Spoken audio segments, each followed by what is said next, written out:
Hey guys, it's Ted Bogert. We are back with the Ted Show. I owe this gentleman a big apology. I had to reschedule on him. I'm very excited to have Joe Ferrer on Yes. the show today. Got it.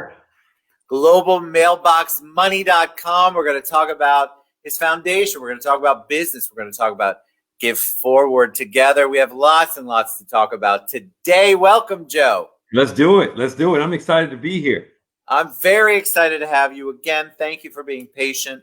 That was some crazy times. I don't even remember what I had to reschedule for, but I'm sure it was something insane.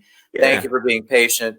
All right. So, we talked about before we went live, people love origin story. They want Yes. to know about Joe. They want to kind of know your journey to get here. So tell us a little bit So about you, my friend. I'll just tell you a little bit about myself. So I was born in New York, but grew What up part? in Brooklyn. Okay, Canarsie area. So grew up in the Central Florida area. I'm a football player, so I went on to play college football at Notre Dame. So we hey, is that a good smile or a bad Love it, smile? man. I love it. What did you Hey, play? I played outside linebacker, and I was 96 through 2000 under Lou Holtz recruited me, and then Damn, Bob. you're older than you look. Hey, I appreciate that. Thank you. 96. I don't want to do the math, but that No, is don't do the math. definitely a time frame I did not think. What high school did you go to? Lake Howell. I went to Colonial. I mean, look, Okay, we lo- played against you local. guys. Yeah, we probably lost. Yeah. What's that? The That's Grenadiers, the okay. Grenadiers, Colonial. Grenadiers, good memory. Yeah. Yeah, absolutely, You went to absolutely. Notre Dame, and then what did you want to do? Did you just want to play? Did you want to play football professionally, or did you have Yeah, other? yeah. And I think everyone that goes to, your major schools, they think that they're going to be in the NFL, and that's just what it's going to be. And I thought the same. I did play in the CFL in Canada with the BC Nice. Lions for a couple years, and then I got released. Coach came in there and called my name, and it wasn't for a good reason. And I was like, man, I was starting. I thought everything was good, but in Canada you can only have a certain amount of Americans to Canadians on the team. So Uh, so sometimes it's not even a matter of are you the best at your position. It's a matter of how many Americans do we have? Do we have a good backup? It was a it number. was your time to move on, whether you wanted to or not. It was my time to move on. So then So what did you do? How did you shift and pivot? I think that's such a critical place in so many people's lives. You grow up, you've done the one thing, and you've had this one goal, and you've practiced, and the amount of time and effort you put in, and all of a sudden it's like that's not where we're going in life. So how no. did you pivot? So what happens is I had a buddy of mine. I was in the airport in Seattle, and I called a buddy of mine and told him that I've gotten released. And he's like, man, and he wasn't playing at the time. And he says, you know what, you should come into the financial services industry. He says, I'm doing that, and it's pretty well. And he says, you get paid for what you do. If you do it, and I was like, man, no politics. You mean if I'm actually better, that I'm gonna get? And I was like, I'm like, I'll bet on myself. I'm like, I'm all for that, because I just kind of experienced that whole situation in Canada. I was like, so you mean if I go out there and I want to hump it 24 hours in the day, I'm going to get compensated for that? And he Yeah. was like, absolutely. So I kind of went in to the financial services industry, and that's what, 22, 21 years I've been with the same company doing the same thing. You have. All right. So talk to us about that. Tell us what company you're with, and then was it what you expected? When somebody says financial services, there's so many things that could come to mind. So, Correct. what Correct. company Correct. you're with, and what was that transition like for So you? I'm with Mutual of Omaha and Mutual of Omaha Investment Services on the advisory side. So when I started out in the industry, I started out on the kind of the insurance side, and that was kind of where I started. And then I realized that there's levels to financial services, and then I basically got my securities, and I became an advisor. And then you just keep on going up the ladder in terms of the types of clientele that you work with and what you're able to provide.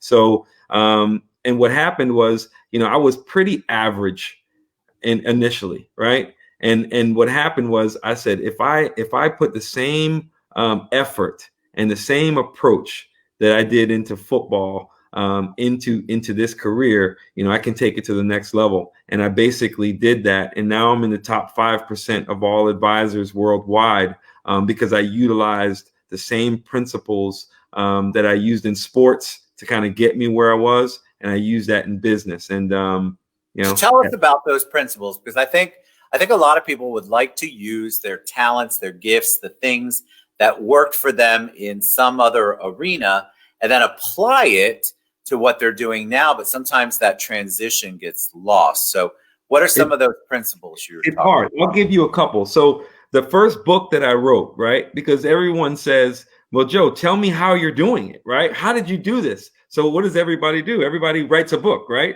So I wrote a book, right? And the first book that I wrote is called Mailbox Money. Okay. So the book is a fictional story that I wrote, but real life principles, but a fictional story of a salesperson who is down on their luck and struggling, knocked on the door of the most successful person that he knows in the office, and a woman opened the door. The woman said, well, how can I help you? And he says, you got it all going on. How can I be just like you? I want your lifestyle. You got the cars, the clients, you got it all. She said, every one of you young salesmen always wants to know what my secret is. And he says, I promise, just tell me. And she said, if you show up at this office at 7:30 a.m. for the next 2 months, she said, I'll tell you the secret. So he's like, well, I got kind of go to CrossFit in the morning with some buddies of mine. Can I come in? Right?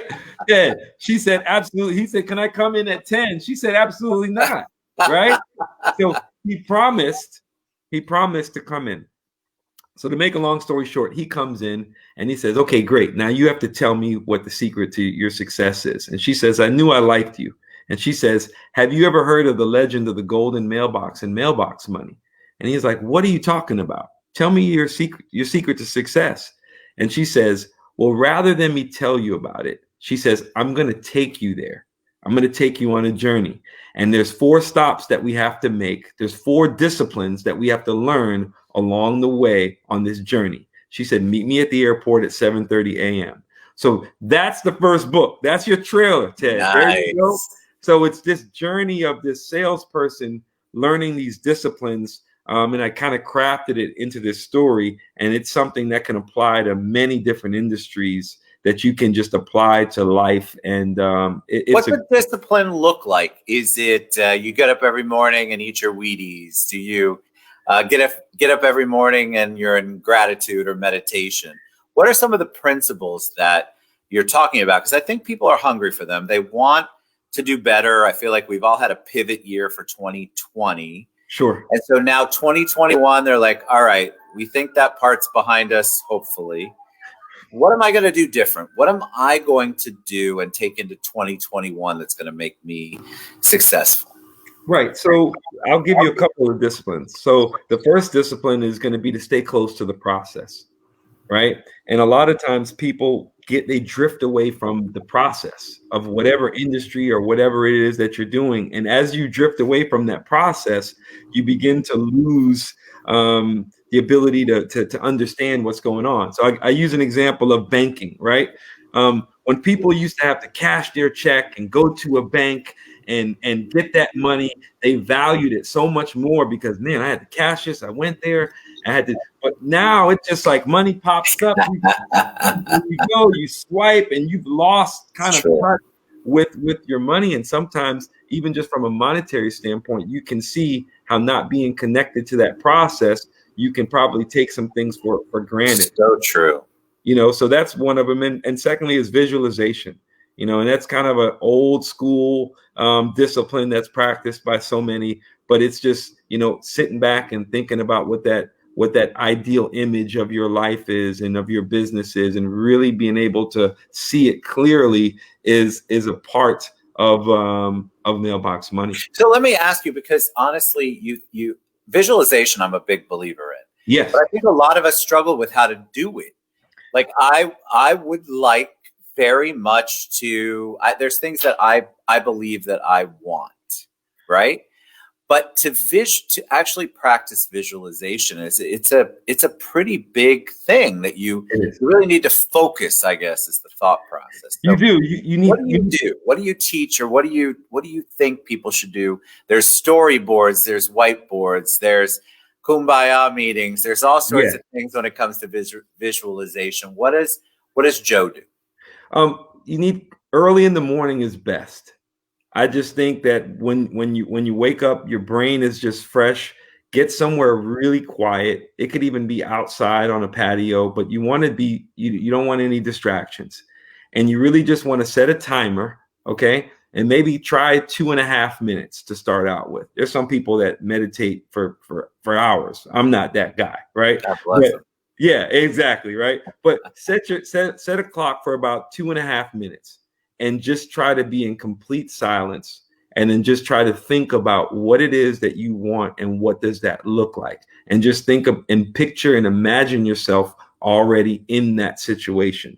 And I think as you do that over and over, that vision will start to become clearer and clearer, and you'll begin to start thinking about different things in that. So that's a good starting point, is 2.5 minutes, quiet place, no noise, and just try to focus on whatever it is that you're looking like, what does the end result look like? You always have to start with the end in mind.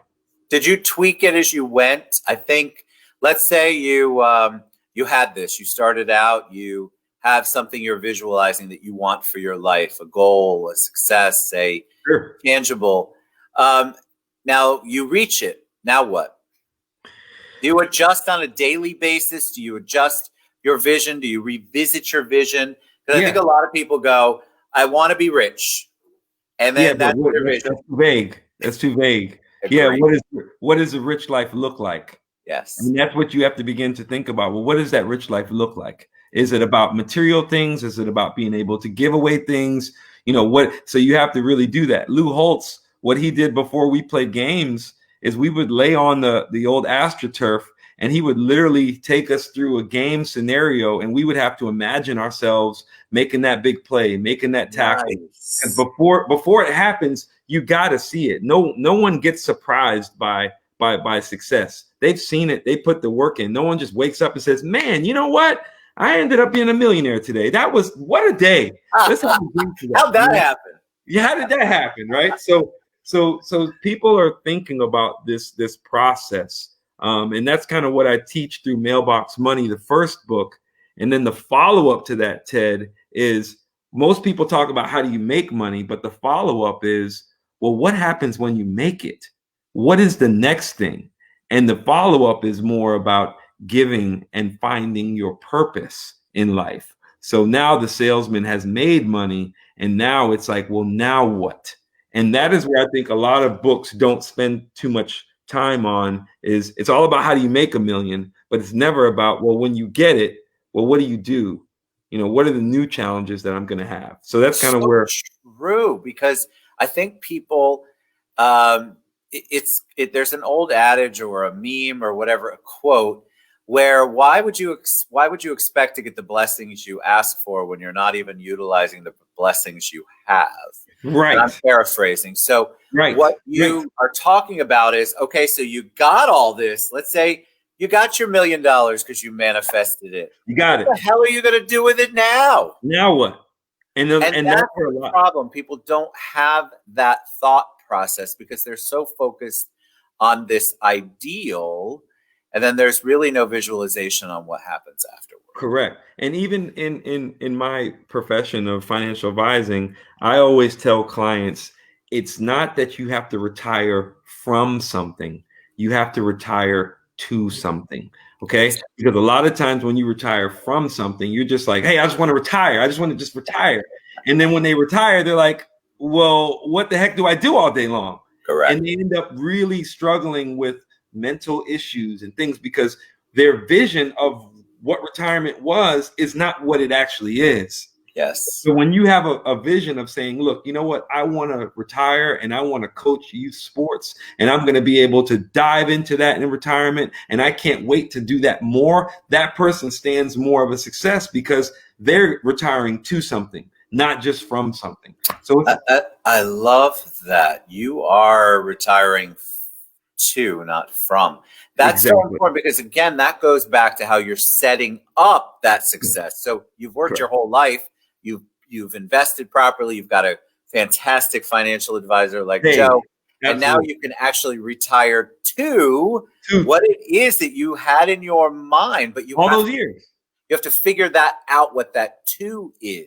Correct. Correct. And that's where I think it's so important to have that visualization and to 100%. really kind of knock it out of the park. Where did this come from for you?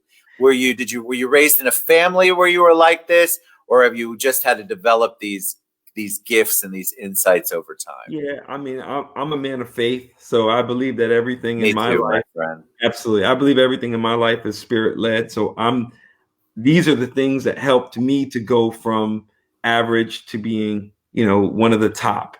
And I've just laid it out in a very simple way where the first four disciplines are in that book. And then even in my own journey, it's like, okay, when I did reach the level of where people say, man, you've hit the level, now what? And that's kind of where the whole Mailbox Money Community Foundation and the giving and all the things that I'm doing now is kind of where my passion and focus is, because it's the journey, it's to make it. And now what do you do?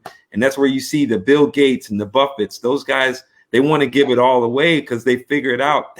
That's where the magic is at. That's where the magic is. And you That's have to amazing. get there. You have to, but that's why the visualization is so important. So is everybody going to be a Bill Gates? No, but you can make your own path and then be able to give back whatever your passion is. Yes. But you have to work on it. Like it's a work in progress. It's a vision in progress almost. I mean, I think if I did a vision board in my 20s versus in my, I'm in my early 30s. No, I'm much older. So if you compared the vision boards during those times, they'd be completely different. Yeah. And so you have to learn how to tweak. You'll have to learn how to pivot. And I think a lot of people, of course, were forced to do that in 2020. What was it like for you, 2020? To be in the financial world and to have your books and to do what you're doing, and then the whole world is shut down. How did you shift? Yeah, it was different. I had a really good year, in professionally.